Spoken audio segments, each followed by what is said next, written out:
कैसे हैं आप सब। आज मैं आपको बनाना सिखाऊंगी मिस्सी रोटी, जो बहुत ही मज़े की बनती है। चलें जी, हम स्टार्ट करते हैं। यहाँ पर मैं घर में जो अमूमन यूज़ होता है आटा मकई का, वो यूज़ कर रही हूँ। यहाँ मैं 2 प्याली के करीब जो है सादा आटा लूँगी और इसके अंदर जो है वो मैं 1 प्याली जो है वो बेसन डालूँगी। तो यहाँ पर ये मैंने 2 प्याली भरकर जो है वो घर का यूज़ होने वाला सादा आटा लिया है और ये 1 प्याली जो है वो इसके अंदर बेसन गया है। अब मैं यहाँ पर ऐड करने लगी हूँ ये कसूरी मेथी और जो है अजवाइन है, यानी पूरा दोनों को मिलाकर 1 चम्मच बन गया है।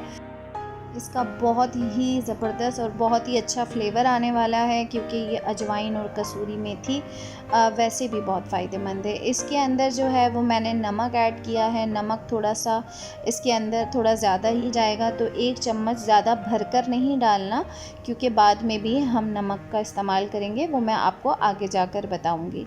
तो यहाँ पर जो है ये नमक लगभग आधा चम्मच भरकर गया है और इसके अंदर मैंने बेकिंग पाउडर डाला है, सोडा नहीं। 1 चम्मच भरकर इसके अंदर बेकिंग पाउडर जा रहा है। तो ये जाने के बाद इसके साथ साथ इसके अंदर जो है आप घी डाल सकते हैं। घी आप असली घी डालना चाहें, एज़ यू लाइक, जैसा आपको अच्छा लगे। यहाँ मैं नॉर्मली घी जो होता है वो इसके अंदर ऐड कर रही हूँ। कम से कम 2 चम्मच भरकर मैंने इसके अंदर जो है वो घी को ऐड किया है। इसके साथ साथ मैं यहाँ पर इसको मिक्स कर लूँगी और हमें अच्छे से इसको मिक्स करना है। और बाद में जो है मैंने इसको जो है पानी डालकर हम इसका आटा गूँथ लेंगे। आटा ना ही ज़्यादा नरम होना चाहिए, ना ज़्यादा सख्त। जैसा कि आप लोग ख़वातीन को तो इतनी हाउनू होती है कि आटा हमें कैसा गूँथना है, वैसा ही आटा गूँथना है। तो यहाँ पर ये मैंने आटा गूँथकर आपको डिस्प्ले कर दिया है। इस तरीके से ये जस्ट लाइक लगेगा। सही हो गया। अब यहाँ पर ये मैंने बारीक कटी हुई प्याज ली है और साथ ही बारीक बारीक धनिया काट लिया है। तो ये क्या था कि आपकी टाइम की बचत को बचाते हुए, क्योंकि वैसे ही इतनी लॉन्ग वीडियोस हो जाती हैं और मैं चाहती हूँ कि भाई शॉर्ट वीडियोस बने और बंदा जो है ना इसे प्रॉपरली समझ सके। इसके अंदर 1 चम्मच जो है ना वो सॉरी 1 हरी मिर्च को बारीक बारीक काट कर जो है वो मैंने इसके अंदर ऐड कर दिया। सही हो गया। अब इसके अंदर मैं मसाले डालूँगी और इसके अंदर जो मसाले जाने वाले हैं वो आप नोट कर लीजिए। इसके अंदर ये मैंने काला नमक ऐड किया है, क्योंकि बेसन है और बेसन जो है वो बहुत देर में हज़म होने वाला होता है, तो इस वजह से वहाँ पर भी मैंने अजवाइन का इस्तेमाल करा था। तो आपने यहाँ पर काला नमक ज़्यादा नहीं डालना, थोड़ा सा डालना है, क्योंकि इसके बाद भी हमने नमक का इस्तेमाल इसके अंदर करना है। तो ये नमक डालने के बाद इसके अंदर ऐड करूँगी मैं लगभग आधा चम्मच के करीब जो है ना वो इसके अंदर जाएगी खटाई पाउडर और आमचूर पाउडर। मतलब ज़्यादा नहीं जाएगा, थोड़ा थोड़ा जाएगा, यानी आधे चम्मच से भी कम क्वांटिटी होगी। तो इतनी क्वांटिटी जो है वो इसके अंदर खटाई पाउडर और आमचूर पाउडर जाएगा। अगर आपके पास वो अवेल नहीं है तो आप इसकी जगह जो है चाट मसाले का इस्तेमाल कर सकते हैं। ये इसके अंदर जो है वो चला गया खटाई पाउडर और साथ साथ जो है इसके अंदर इतना ही आमचूर पाउडर गया। सही हो गया। अब ये हमने काला नमक डाल दिया है, आमचूर पाउडर और खटाई पाउडर इसके अंदर ऐड हो गया है। साथ इसके अंदर आधा चम्मच जो है वो ज़ीरा जाएगा। मैं आपको इस वजह से ये जो इंग्रेडिएंट्स मैं डाल रही हूँ बता रही हूँ, क्योंकि मोबाइल पर कैमरे की लाइटिंग्स बहुत ज़्यादा है, जिसकी वजह से थोड़े मसाले आपको समझ नहीं आ रहे हैं, इस वजह से मैं रिपीट कर रही हूँ। अच्छा, यहाँ पर कुटी हुई लाल मिर्चों की मिकदार थोड़ी सी आपने ज़्यादा रखनी है और साथ ही यहाँ पर जो है वो वापस से इसके अंदर नमक जाएगा। तो इसी वजह से मैं आपसे कह रही थी कि नमक जो है ना वो ज़रा थोड़ा सा उसमें हाथ हल्का रखिएगा, क्योंकि आटा गूंथते हुए भी नमक गया है और स्टार्टिंग में भी काला नमक गया है। इसको हम अच्छे से मिक्स कर लेंगे। तो ये जो है ना बड़ी ज़बरदस्त, जब मैं इसे मिक्स कर रही थी तो बहुत अच्छी सी इसके अंदर से खुशबू आ रही थी। तो यहाँ पर मैं आपको 2 तरीक़ों से जो है ना वो बताऊँगी। यहाँ पर ये थाल लेने का पर्पस बाद में बताती हूँ कि क्यों ज़रूरी था।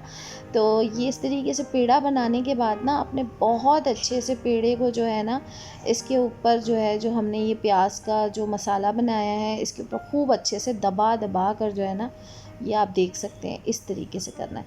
और फिर इसी थाल पर इस तरीके से रख कर जो है ना, आपने हल्का हल्का बेलन के थ्रू जो है ना, आपने इसको बेल लेना है, ताकि इसके ऊपर जो ये प्याज और धनिया वगैरह लगा हुआ है ना, वो इसके अंदर अच्छे से जो है ना जॉइंट हो जाए। तो ये आप चाहें तो हाथों की मदद से भी थोड़ा सा दबा दबा कर इस तरीके से पुश कर सकते हैं, क्योंकि ऐसे ही होता है कि प्याज जो है ना अमूमन जो है ना वैसे गिरने सी लगती है ना, तो आप हाथों की मदद से अच्छे से भी दबा सकते हैं। यकीन माने इतने मज़े की बनी थी कि बड़ा क्या बच्चा क्या, यानी आपने अगर ये सोचा है कि मतलब एक घर में मेंबर एक रोटी खाएगा, ऐसा नहीं हो सकता। वो आपसे अगेन दूसरी रोटी लाजमी मांगेगा। और कुछ भी समझ में नहीं आए तो ये घर में बना लें, बड़ी अच्छी सी बन जाती है। अगर बेसन भी नहीं है तो नॉर्मली आटा लेकर भी आप इसको बना सकते हैं, पर बेसन का भी एक अपना ही फ्लेवर होता है। तो बस ये एक ऑप्शंस होते हैं हमारे पास कि हम यूँ नहीं तो यूँ बना लें। अच्छा, यहाँ पर मैंने जो है ना थोड़ा सा आपको इस वजह से ब्रेक दिया क्योंकि मैंने चूल्हे पर जो है तवे को चढ़ाया है और आंच थोड़ी सी तेज़ कर दी है।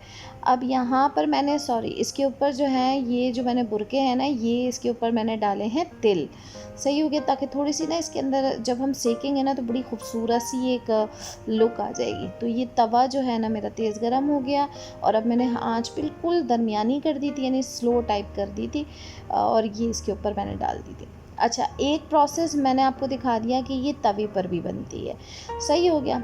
अब जो सेकंड ऑप्शंस मैं आपको दिखाऊंगी ना, ये मैं आपको करीब से दिखा रही हूँ। ये बिल्कुल हल्की हल्की आंच पर पकती रहेगी, इसके ऊपर कोई ऑयल नहीं करना क्योंकि हमने इसके अंदर ऑयल डाला है। जब ये अच्छे से सिक जाएगी तो इसके ऊपर आपका दिल करे तो आप असली घी लगा सकते हैं, आपका दिल करे तो आप मक्खन लगा सकते हैं, पर अभी जो है आपने कुछ भी नहीं करना। अब ये जो है मज़ीद जो मसाला मेरे पास है, तो मैं इसका जो है वो दूसरा पेड़ा तैयार कर रही हूँ। तो ये आप देख सकते हैं। अब ये जो मैंने ये परात टाइप निकाली, आप लोग क्या कहते हैं मुझे नहीं पता, हम लोग इसे थाल कहते हैं। तो ये थाल पर मैंने इसी तरीके से बनाकर थोड़ा सा नीचे पानी लगाकर और इस तरह बेल ली थी, और इसे भी मैंने चूल्हे पर चढ़ा दिया था। तो ये दो ऑप्शन है, आप तवे पर भी बना सकते हैं। एक्चुअली तवे पर मैं बना लेती क्योंकि तवे पर जो है वो नॉन स्टिक, हम अमूमन घरों में जो है वो जो तवा होता है वो नॉन स्टिक होता है, तो हमारे पास भी नॉन स्टिक तवा है, तो इस वजह से इस पर रोटी चिपकती नहीं है। आप लाख पानी लगा लोगे ना, ये चिपकेगी नहीं। तो इस वजह से यहाँ पे सिर्फ सेक कर आप बना सकते हो रोटी। और सेकंड ऑप्शंस इस तरीके के, अगर थाल है, कढ़ाई है, पतीली है, कुछ भी है, तो आप उस पर रोटी के पीछे की तरफ पानी लगाएंगे और फिर आप डाल देंगे तो उससे जाकर चिपक जाएगी और बहुत अच्छे से वो उस पर सिकेगी। तो ये दोनों ऑप्शंस मैंने आपको शो करा दिए, तो आपको जिस पे भी आसानी हो घर में बनाने में तो आप इस तरीके से बना सकते हैं। चलें जी, अब ये यहाँ सिक रहे हैं और मैं अभी आपको ये जो थाल वाली जो है ना, ये बड़ी ज़बरदस्त ना फूल रही थी, तो मैंने इस वजह से ये देखिए ये आहिस्ता आहिस्ता से ना फूल रही है, बड़ा प्यारा सा लुक आ रहा था। तो मैंने कहा कि चलो मैं कैमरा करीब कर आपको इसे दिखा दूँ।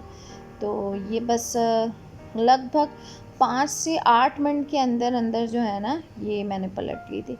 तो आप देख सकते हो बहुत मज़े की भी बहुत बनी थी। तो आपने ये देख लिया, और अब जो है ना ये थाल वाली जो है ना वो मैं थोड़ी सी इसको पलटूँगी।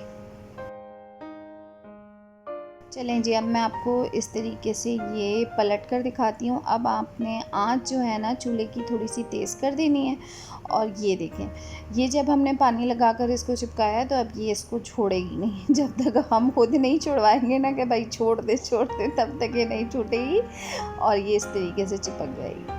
तो ये भी बड़ा ज़बरदस्त स्टाइल हो गया कि नीचे रोटी और ऊपर कुछ भी पेश कर दे। चलो ये तो हो गया मजाक। अब ये बहुत अच्छे से सिक रही है और ये मैं आपको दिखाती जा रही हूँ कि ये हल्का हल्का थोड़ा सा ऊपर कर जब हम इसे स्टीम देंगे ना तो ये इसको थोड़ा थोड़ा सा ये सिकेगी। तो इसी तरीके से आपने जो है ऐसे सेकनी है।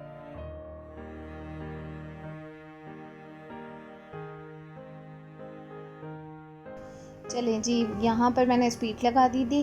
और अब जो है ये हो गई है ऑलमोस्ट डन। और अब मैं इसे स्पून की मदद से, क्योंकि मैंने आपसे कहा था कि ये बहुत आसानी से नहीं उतरेगी, आपको किसी चीज़ से इसको खुरच कर ही उतारना पड़ेगा। तो ये स्पून सीधे वाला जो था उससे मैंने ये उतार दिया और ये प्लेट पे रख दी। सही हो गया। अब जब आप इसे प्लेट में रखेंगे तो मैंने बताया था कि आपने या तो इसके लिए घी का इस्तेमाल करना है, असली घी, या आप मक्खन यूज़ कर सकते हैं। तो मैंने यहाँ पर मक्खन का इस्तेमाल किया है, और आप चाहें तो मक्खन लगाएं, ना चाहें तो कोई मसला नहीं है। जो तवे पे से मैं मिस्सी रोटी उतारूँगी ना, तो उसके ऊपर मैं कुछ भी नहीं लगाऊंगी, वो ऐसे ही सादी जो है वो पेश करेंगे, ताकि दोनों ऑप्शंस हो जाएं, मक्खन घी के साथ वाली भी और विदाउट भी। तो ये बहुत अच्छी डाइट के अंदर भी यूज़ होती है।